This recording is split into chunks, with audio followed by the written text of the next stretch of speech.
এইটার ফাইনাল পার্টটুকু দেখার জন্য তোমরা আমাকে এত বেশি টেক্সট করেছো যে আমি ভিডিওটা আপলোড না করে পারলাম না। তো ঈদের আগে আমি এইটার মেকিং প্রসেসটা তোমাদেরকে দেখিয়েছি এবং এই ক্যানভাসটার সাইজ হচ্ছে 12x36 ইঞ্চের মতো।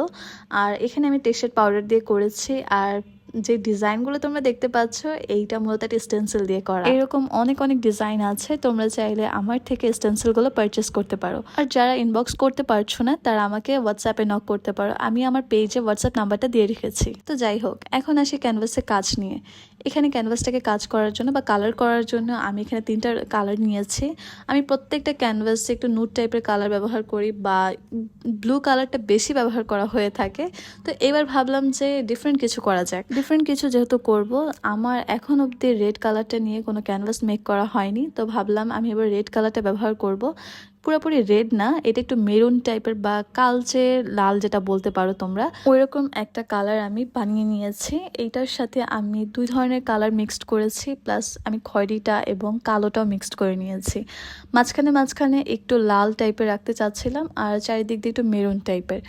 আর এই ক্যানভাসটা বানানোর সময় আমি এতগুলো ব্রাশ চেঞ্জ করেছি। প্রথমে ফর্মের যে ব্রাশগুলো আছে সেগুলো ব্যবহার করছিলাম, তারপর ব্লেন্ডিং ব্রাশ, নর্মাল ব্রাশ, এই সব ধরনের ব্রাশ আমার এই ক্যানভাসটাতে ব্যবহার করা হয়েছে। আর ক্যানভাসটা বড় হওয়ার কারণে একটা জায়গায় সুন্দর মতো রেখে কাজ করা যাচ্ছিল না, বারবার প্লেসটা আমার চেঞ্জ করতে হচ্ছিল। আর এরকম ক্যানভাস দিয়ে কাজ করার সময় কালারটা হচ্ছে অনেক সময় শর্ট পড়ে যায় বা অনেকের কাছে প্রপার কালার থাকে না।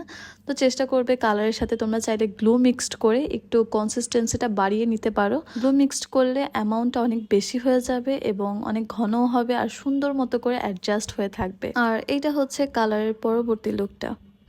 তারপর এখানে আমি বেলজিয়াম পাউডার দিয়ে চাচ্ছিলাম যে শুধুমাত্র একটু গোল্ডেনের একটু আবছা আবছা করে থাকবে, প্রপারলি আর কি পুরো গোল্ডেন করব না, এর জন্য আমি অল্প অল্প করে বেলজিয়াম পাউডারটা নিয়ে নিচ্ছিলাম। আর বেলজিয়াম পাউডারের সাথে তোমাদের অ্যাক্রিলিক মিডিয়াম গ্লসটা মিক্সড করতে হবে। অল্প অল্প করে মিডিয়াম গ্লস ঢেলে একটু লিকুইডি করে নিবে, তাহলে সুন্দর মতো করে জিনিসটা বসে যাবে। দেন আমি কালারটাকে বসানোর জন্য ফর্মের যে ব্রাশগুলো আছে সেটা ব্যবহার করছিলাম। তোমরা দেখতেই পাচ্ছ যে এখানে আমি কীভাবে করে অ্যাপ্লাই করছি জিনিসটাকে। প্রপারলি আর কি গোল্ডেন করবো না, আমি জাস্ট অল্প অল্প করে একটু গোল্ডেনের ছাপ রাখবো। দেন পুরোটা ক্যানভাসে কাজ করার পর তোমাদের কিছুক্ষণ পর্যন্ত ওয়েট করতে হবে যেন বেলজিয়াম পাউডারটা প্রপারলি যেন সেট হয়ে যায় ক্যানভাসের সাথে। তো এইটা হচ্ছে আমার বেলজিয়াম পাউডার দিয়ে কাজ করার পর লুক।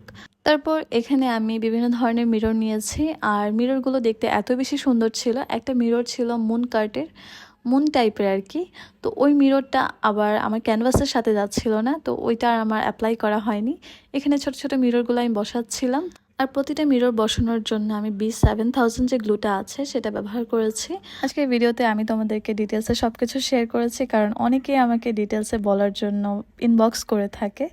আর ভিডিওটা অনেক বেশি এই জন্য লং হয়ে গিয়েছে, যদি কোনো মিস্টেক হয়ে থাকে তাহলে সেটা তোমরা ইগনোর করবে। অ্যান্ড এইটা হচ্ছে ফাইনাল লুক। এইটার জন্য পুরো ঘরের লুকটাই চেঞ্জ হয়ে গিয়েছে। তো তোমাদের কাছে আউটকামটা কেমন লেগেছে তোমরা আমাকে কমেন্টে জানাতে পারো, আর এরকম ভিডিও দেখতে চাইলে সেটা তোমরা আমাকে জানাবে।